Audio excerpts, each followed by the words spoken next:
Hello you guys, welcome back to my channel. Today's video is going to be a super fun one. In my last video I had you guys vote on what you guys wanted to see, and I was not surprised to see that you guys wanted to see the start of a makeover, specifically my craft room slash studio space. The last time I redid it was back in 2020 during the shutdown, and I sort of just did a bunch of minimal things, and obviously my style has changed quite a bit, so I really wanted to give this space a budget-friendly refresh and completely redo it to be my style and show you guys some affordable ways to upgrade your own space. With that being said, make sure that you're subscribed. This is only part one of this video. I am super excited for part two, where we're going to be organizing and decorating, so make sure that you're subscribed so you don't miss that video coming out soon. And without further ado, let's go ahead and get into the video.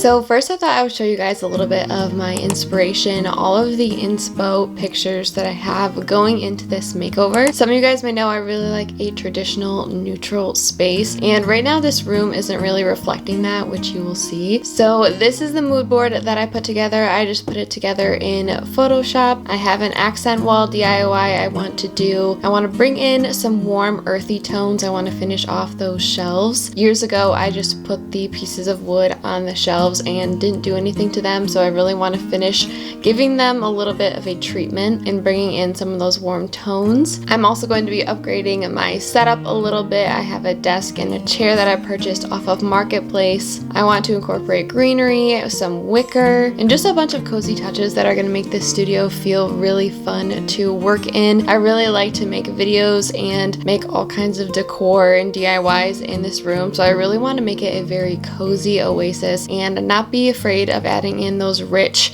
dark tones, especially a bit of black. So that is the whole inspiration behind this room. Now let's take a look at what we're working with. So this is the current state of the craft room. It's obviously kind of messy right now, but we have a couple of the new things that are going to be in here.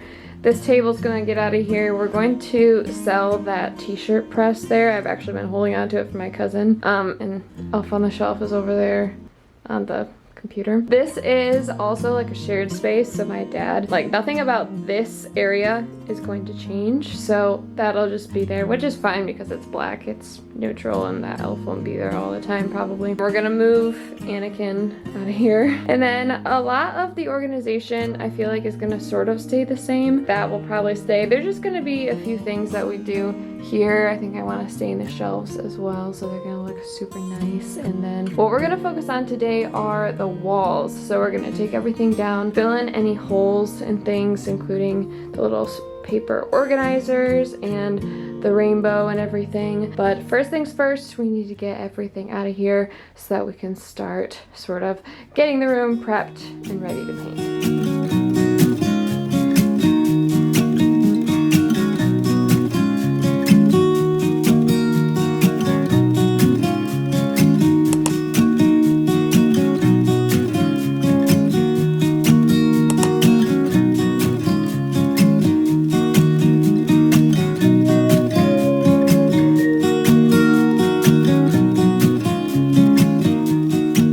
As I mentioned before, there were a few things about this room that I wanted to change, the big thing being the amount of color. As you can see, I painted this room a sort of slate blue color on the opposite ends of the room. I had some colorful sort of knit circles, a rainbow on the wall. If you've been on my channel for even a little bit, you know that this is not remotely my style anymore. So after we get these walls prepped and ready, we're going to do some things like filling in with plaster because there are a bunch of holes in the wall. We are going to paint 3 of these walls a sort of light gray color. I feel like a few years back doing one accent wall was super popular, but now I feel like a lot of designers are taking risks and painting more walls in a room. So that's what I wanted to do. I wanted to create a few different focal points, and thankfully prepping these walls wasn't that hard. I already had some plaster on hand, so that didn't cost me anything, as well as painter's tape. So once the plaster was nice and dry, we did go ahead and prep the room, as you'll see. And you may be thinking gray is a very sort sort of muted plain color, but I do have some plans for adding some pattern in this room. That's another thing that's been super popular this year, and even towards the end of 2023 is adding some pattern. Specifically, I'll be adding in some floral pattern, and I feel like it's just going to add such a nice focal point and add a lot of interest.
So while painting a space is thought to be a very inexpensive way to redo a room, which it can be, it can add up if you're trying to do multiple walls of color. So the main thing that I tried to do to save some money on this space is reuse some paint that I already had on hand. To mix this paint color, I started with white and added in some gray. This is a great tip if you're trying to make a really light tone of a color and you just want to mix in a little bit at a time. Another thing I was trying to keep in mind was the fact that paint does dry darker than it looks when it's mixed. And like I said, I just wanted a nice warm toned, almost neutral gray, and I swatched it on the wall until I was happy with how the color was. Beautiful. Once our color was mixed, we had about a gallon of color, which was perfect to cover 3 walls in the room. And like I said, I did mix a few paints to be more cost effective, but we did one really good coat around the whole entire room, and then we just did touch-ups. And if you couldn't tell, we are in the basement. This is where my studio/craft room space is. So we only have a couple windows down there that are up towards the top of the ceiling, but even at this stage, the room was definitely brightening up. But I also felt like it was adding in a little bit of depth at the same time, especially contrasted next to the one white wall in the room. I feel like it just really gives you that feeling of light and bright without being completely white.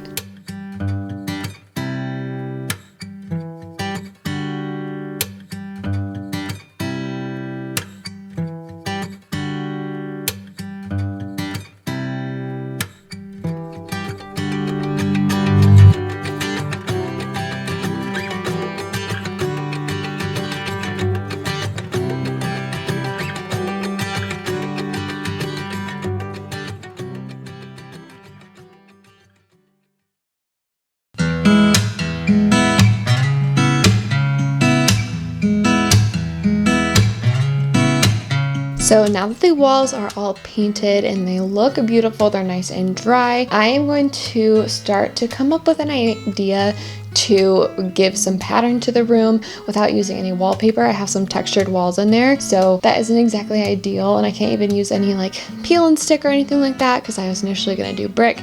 It was a whole thing. We're going to be doing a sort of DIY stencil. I have a piece of cardboard that I'm gonna get. We're gonna basically make a stencil out of cardboard and sponges, which sounds a little silly, but I ordered a bunch of sponges off of Amazon, and I actually created this little design here. I'll try to figure out a way that I can save it if you want to use it yourself and link it in the description box down below. Maybe I'll just make like a quick blog post. I plan on printing that off on my Cricut that I have here with some leftover vinyl that I'm not going to use. It's just this random blue color. I'm going to put those shapes onto the sponges and use either an X-Acto knife or my utility knife to cut out those shapes.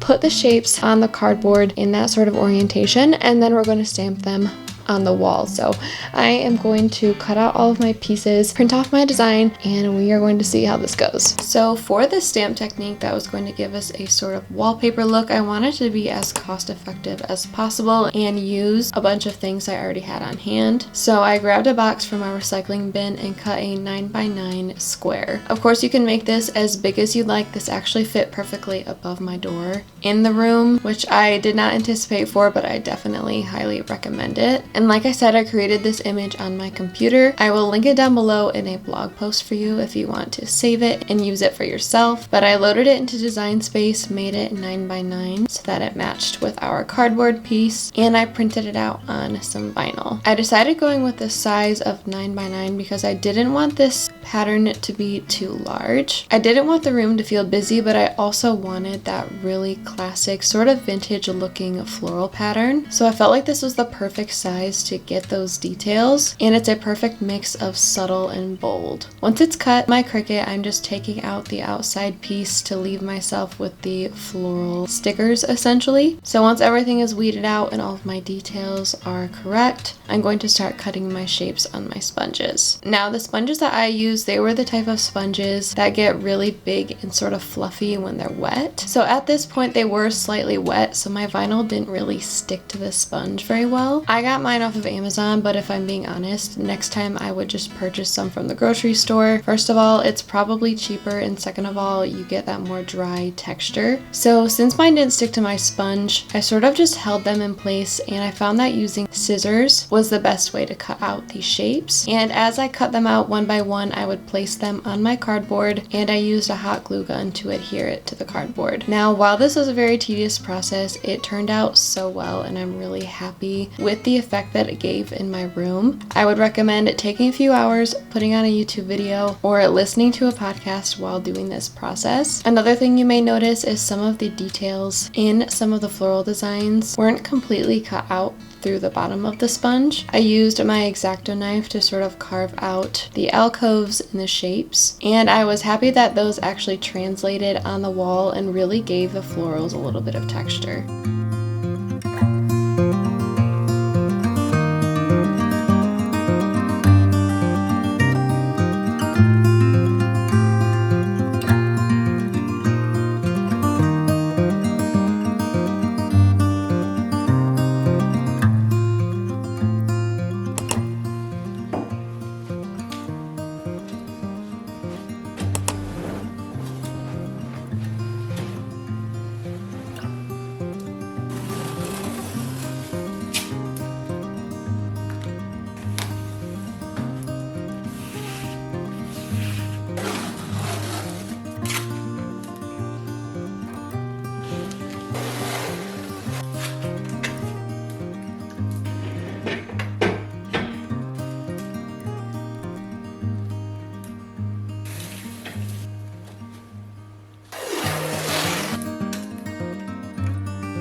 Okay, so it is now time to start seeing if this little stamp is going to work. I had to rehydrate these sponges a little bit. They're the ones that sort of like shrink when they dry. I did that and it made a really cool like mark on the paper towel. So I'm hopeful that this is going to work. So as you guys saw, I made a level line across the top. This is about 9 inches tall. It just so happens that the top of the door here is pretty much exactly 9 inches. And I already know I'm gonna have to do like touch-ups and like fill in, and maybe I'll even have to cut this apart into a few different sections to get the awkward places. But I figured if we started up here, it'd be a lot easier to work over there. I think I'm just gonna put some white paint in a tray and tip it up so that it's level, and only fill it up a little bit, make it nice and shallow. That way when you press this in, it's not going to pick up a lot of paint. It's not going to be a super messy process, I'm hoping. And another thing that I will mention, I did put a little arrow on here to indicate which part of the stencil goes up, because obviously from the back I can't really tell. And then I did glue a couple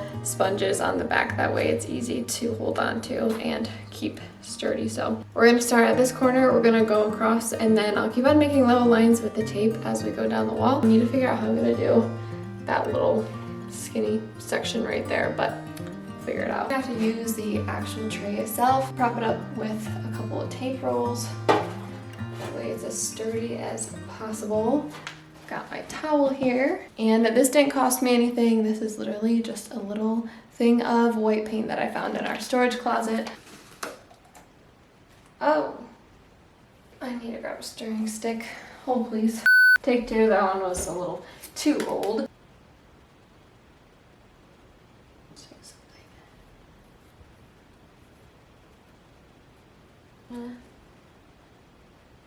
Make sure it gets all of the little sponge. Lightly tap on the towel here. I think we're ready to stamp it on the wall. I'm so nervous. It's on the wall. I'm nervous. Okay, 1, 2, 3.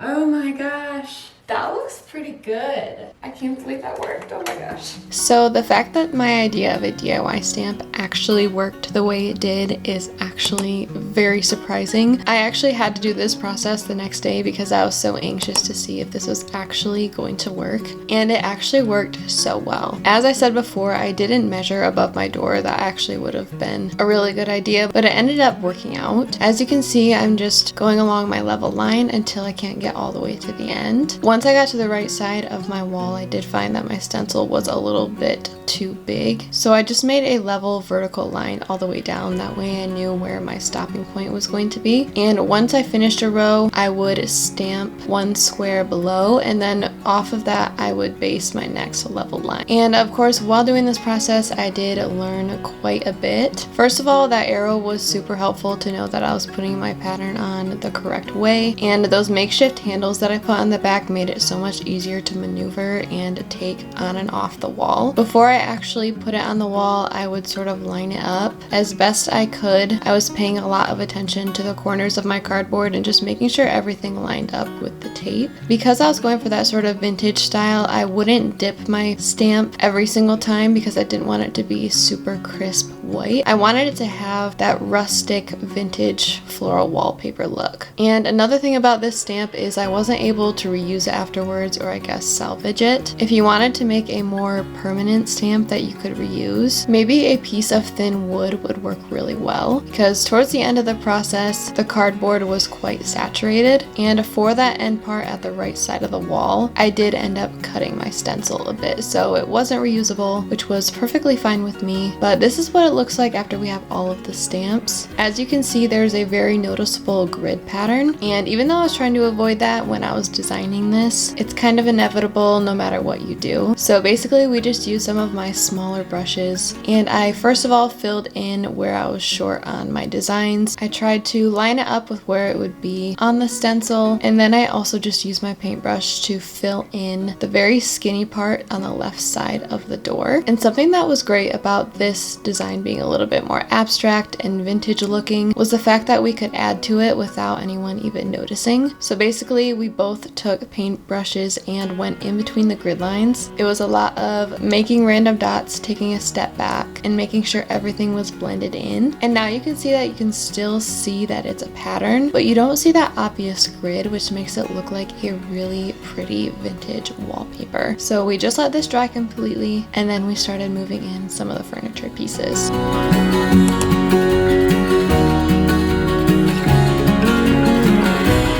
So a big part of a budget in redoing a space can be the furniture, and this is where I saved a bunch of money. This cabinet we actually made when I moved out of the house and went to college, and I found that I needed a little bit of extra enclosed storage, so it worked out perfectly, and my Cricut also fits on that bottom shelf. Additionally, I found this desk and chair on Facebook Marketplace back in the fall and ended up getting it for $150 for both, which was such a good deal. And then just to get the room a little bit more put together, I added in this stool that we made. I actually made a video on this. If you're curious, I can have it linked down below. And just these few touches made the room feel super elevated and of course more finished. But there are a few more things that we're going to do to add a bit more character. So now that most of our furniture pieces are in this space, it is time to add a little bit of character to this desk. We still do need to do the shelves, but we're going to get to that later. It is quite cold today, so I'm going to wait for for a little bit of a warmer day. This is just something I wanted to do with this desk. As you can see, there are a few things about this desk that I don't particularly love.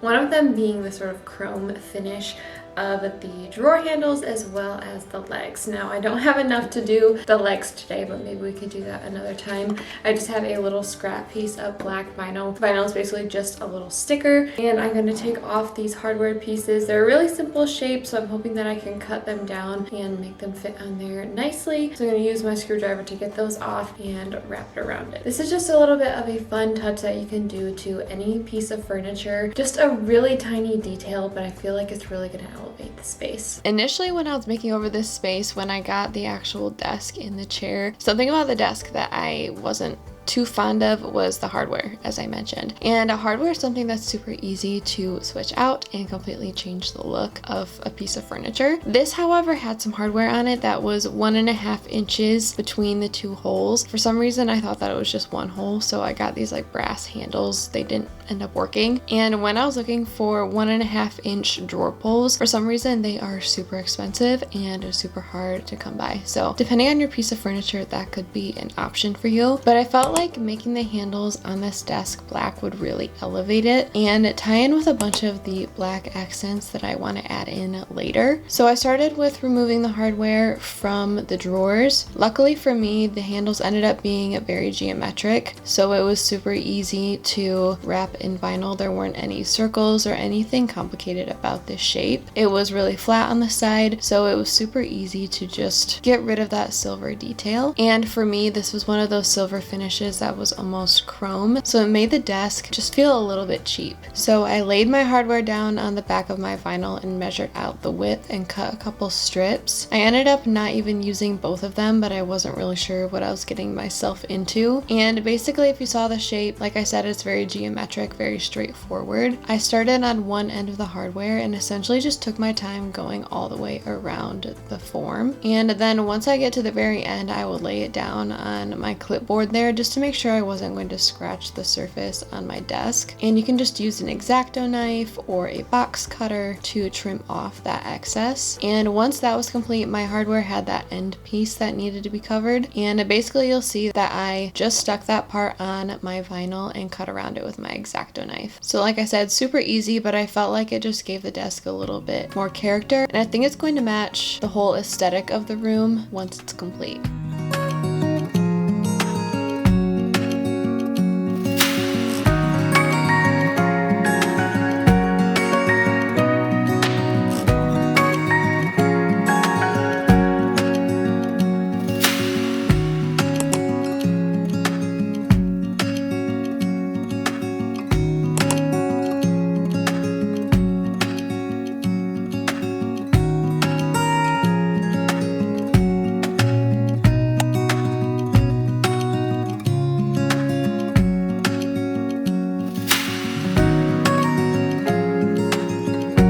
Okay, it's really loud in here because we have the heater going, but we're going to stain these shelves. I would use regular stain on a normal piece of wood because it's wood, but I do have this gel stain, and this is left over from a previous project, so since we're trying to be a little bit cost effective, that's what I'm going to be using for these. I have a smaller rag to apply it. You just smear it on, basically. It's very thick, and then I'm also going to wear a glove because from experience, it will stain your skin. It's going to be super easy. We're going to stain these shelves.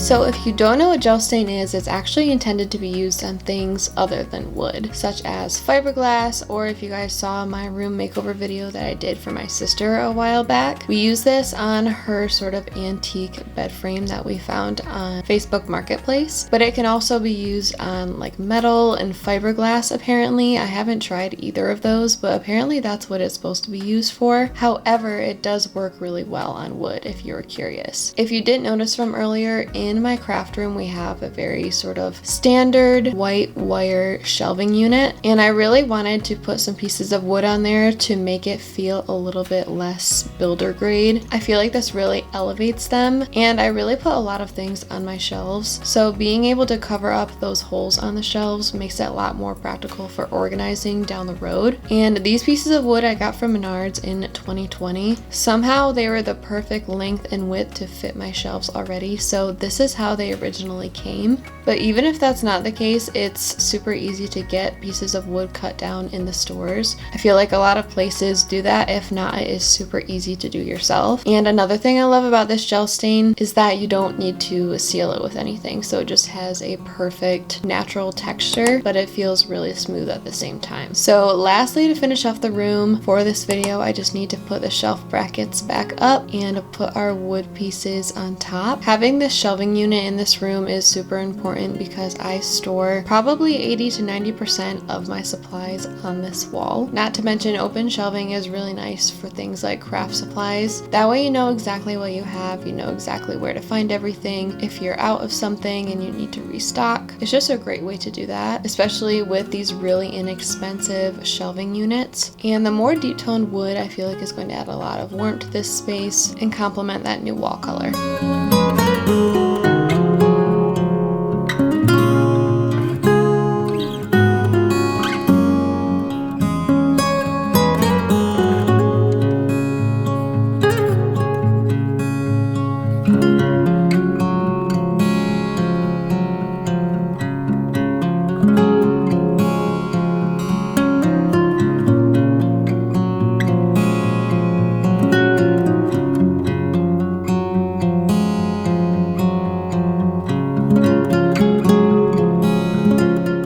And now that our wood shelves are in place, we have some furniture moved in. The room is starting to come together, but that is where I'm going to leave you for today's video. I personally love watching videos like this where you see the whole process, from the inspiration to the DIYs to executing all of the wall treatments. It's just really fun for me, so I really hope that you guys enjoyed it as well. Like I said, there's going to be a part 2, so make sure that you subscribe so you don't miss that coming out in the next few weeks. We have some organization and of course some decorating to do to finish off the space, and I'm super happy with how it's looking. But that is going to be the end of today's video. I hope you guys are having a wonderful day so far, and I cannot wait to see you in my next video. Bye guys.